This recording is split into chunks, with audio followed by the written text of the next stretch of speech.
Hi guys, for today's video, napakasimple lang ng lulutuin nating ulam for breakfast and lunch. Ayan, almutang kung baga, sabay na.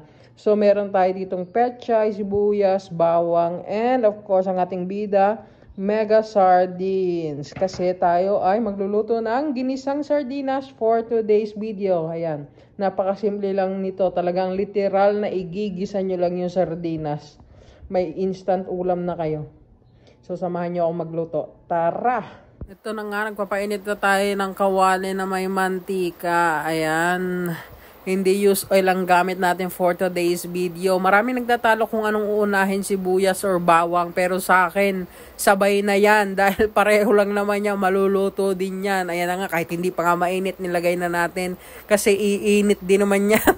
Ayan, gisa-gisa tayo ng walang katapusan hanggang sa maamoy natin ang aroma ng ating mga aromatics na ginigisa. Naks, gusto nyo yon? Aromatics? Wow, nakakasosyal, ano? Sibuyas at bawang lang naman. Daming nalalaman nito. So, ayan nga, walang katapusan gisa-gisa to guys hanggang sa maging translucent na yung sibuyas natin and maging brown-brown yung bawang natin.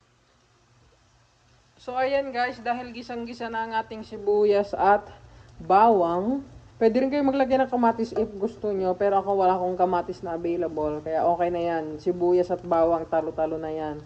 Ilalagay na natin ang ating mega sardines. Ayan, ang laki-laki niyan guys, kasi wala akong available na maliit.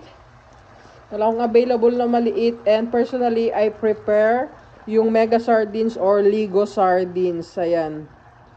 Or yung 555. Meron kami dito available na maliit, yung mga Youngstown. Pero ayoko nun eh. Ito lang talaga ang sardinas na gusto ko. Mega or Ligo or 555 yan. Pwede yan. Kasi yung sa iba nalalansahan ako. So hayaan lang natin yan dyan. Na kumulo-kulo or mag-simmer-simmer.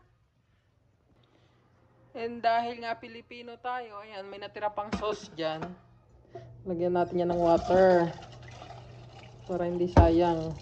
Hindi naman ganun karami, sakto lang. Tapos shake.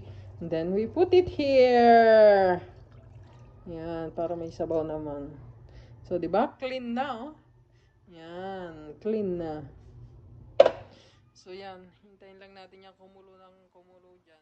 Hindi ko na ilalagyan ng pampalasa kasi for me, may lasa na silang nilagay dyan. May mga preservatives lang nilagay dyan kaya hindi ko na ilalagyan ng lasa. I-enhance ko lang yan ng pepper. Lagyan natin ng pepper later. And after nyan, maya pwede na natin ilagay yung ating pechay. Ayan guys, nalagyan ko na siya ng pepper. As you can see, marami akong nilagay. And dahil kumukulo na siya, ilagay na natin ang pechay. Alam nyo guys, share ko lang ha. Nagulat ako sa pechay ngayon. Kinikilo na pala siya. 350 ang kilo ng pechay na yan, guys.